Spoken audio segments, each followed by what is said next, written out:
तो एबेबे आसिला पाणीपाग केन्द्रରୁ बड़ खबर। केन्द्रीय बंगोपसागर सृष्टि हेला लघुचाप। पश्चिम केन्द्रीय और तत्संलग्न उत्तर पश्चिम बंगोपसागर रे लघुचाप क्षेत्र सृष्टि होईची। फल 24 घंटार अधिक घनीभूत होई स्पष्ट चिन्हित लघुचाप क्षेत्र रे परिणत हेबार संभावना रही। फल राज्य में आज 3 दिन धरी प्रबल वर्षा नहीं पूर्वानुमान करिछि पाणीपाग विभाग। विशेषकर दक्षिण और उत्तर ओडिशा रे वर्षार प्रभाव अधिक रहिबो। आज मालकानगिरी और कोरापुट रे प्रबल रु अति प्रबल वर्षा नहीं ऑरेंज वार्निंग जारी होईछि।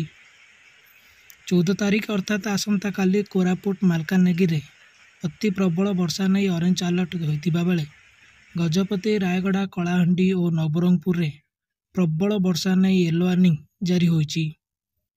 16 तारीख पर्यंत प्रबल वर्षा लगी रहिबो। 13 रु 16 तारीख जाए समुद्र मध्य को न जिबाकू मत्स्यजीवी को बारण करा जायछि।